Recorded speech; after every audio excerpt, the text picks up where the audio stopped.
Halo semuanya, sebelumnya perkenalkan, nama saya Dinda Rizky Sabrina, panggil saja Dinda.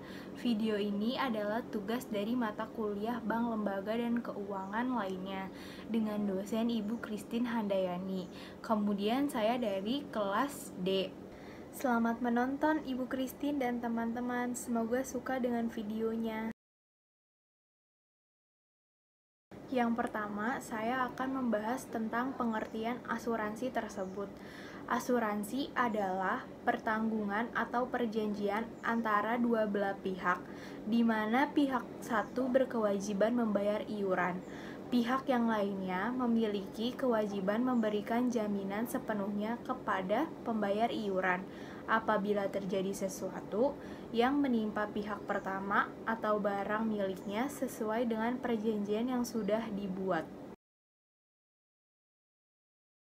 Kemudian, pengertian asuransi menurut Undang-Undang Nomor 2 Tahun 1992 tentang perasuransian, yaitu perjanjian dua pihak atau lebih dengan pihak penanggung mengikatkan diri kepada tertanggung dengan menerima premi asuransi untuk memberikan penggantian kepada tertanggung karena kerugian, kerusakan, atau kehilangan keuntungan yang diharapkan atau tanggung jawab hukum kepada pihak ketiga yang mungkin akan diderita tertanggung yang timbul dari suatu peristiwa yang tidak pasti, atau untuk memberikan suatu pembayaran yang didasarkan atas meninggalnya atau hidupnya seseorang yang dipertanggungkan. Ada fungsi utama asuransi. Yang pertama yaitu asuransi bisa mengalihkan risiko. Maksudnya gimana sih, Din? Jadi, jika Anda nasabah asuransi, maka Anda memiliki hak pengalihan risiko, sehingga Anda bisa mengajukan klaim atau mendapatkan ganti rugi apabila berada dalam kondisi yang sulit atau mengalami peristiwa yang merugikan. Yang kedua, asuransi bisa sebagai investasi. Nah, ini bisa memberikan manfaat lebih kepada nasabah kan? Bahkan dana yang dikembangkan pihak asuransi tersebut juga bisa menghemat biaya premi setiap bulannya. Jadi, selain rasa aman dan nyaman, Anda bisa mengambil dana yang terkumpul dari premi yang dibayarkan setiap bulannya. Yang ketiga, jaminan keseimbangan premi yang dibayarkan dengan perlindungan.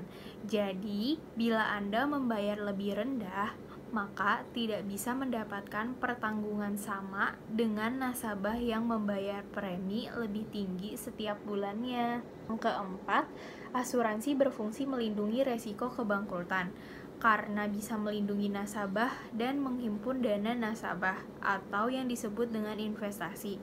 Ketika Anda sudah menginvestasi uang melalui premi yang sudah dibayarkan tiap bulan, tentu Anda akan mendapatkan pemasukan yang bagus dan bisa dijadikan sebuah perlindungan tepat bagi usaha Anda. Yang kelima, asuransi bisa membantu perbaikan perekonomian nasional. Dengan membaiknya pertumbuhan ekonomi, maka tarif hidup masyarakatnya juga akan semakin baik. Nah, bila Anda sudah punya asuransi, maka Anda juga telah berperan memajukan perekonomian dalam negeri, serta hasilnya bisa Anda nikmati. Tujuan asuransi yaitu memberikan jaminan penggantian terhadap resiko-resiko yang mungkin terjadi di masa depan oleh nasabah. Jaminan penggantian tersebut tidak hanya berfokus pada kesehatan tubuh, tetapi termasuk barang berharga, properti, atau kendaraan. Khusus untuk asuransi jiwa, bisa juga digunakan untuk menabung karena sebagian biaya preminya akan dikembangkan kepada nasabah dalam kurun waktu tertentu, misalnya ketika nasabah sedang sakit. Bagi sebuah perusahaan untuk mengurangi biaya untuk pengawasan, pengamanan, dan perlindungan yang memakan banyak biaya dan waktu. Kemudian memperkecil nilai dan potensi kerugian yang lebih besar bila mengeluarkan biaya sendiri saat mengalami resiko. dan untuk mendapatkan ganti rugi kepada pihak nasabah sesuai dengan premi asuransinya. Lalu, saya akan menyebutkan manfaat asuransi. Manfaat asuransi terdiri dari 5. Yang pertama yaitu rasa aman dan perlindungan. Yang kedua, pendistribusian biaya dan manfaat. Yang ketiga, alat penyebaran risiko. Yang keempat, tabungan dan atau jaminan kredit. Yang kelima, peningkatan usaha. Selanjutnya ada prinsip asuransi, yaitu ada 6. Yang pertama, insurable interest. Yang kedua, utmost good faith. Yang ketiga, indemnity.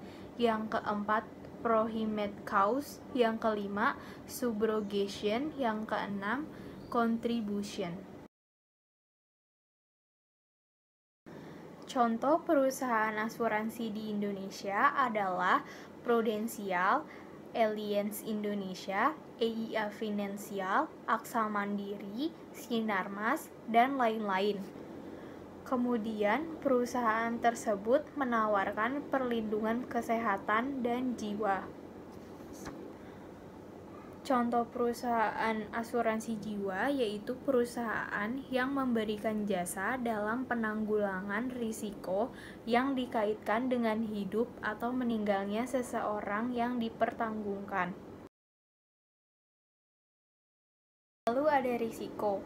Risiko industri perasuransian yaitu ketidakpastian dari kerugian finansial atau kemungkinan terjadi kerugian. Kemudian ada jenis-jenis resiko. Ada 3, yaitu yang pertama, resiko murni, risiko spekulatif, resiko individu, seperti resiko pribadi, risiko harta, risiko tanggung gugat. Cara penanganan risiko ada 5. Yang pertama, menghindari risiko atau risk avoidance.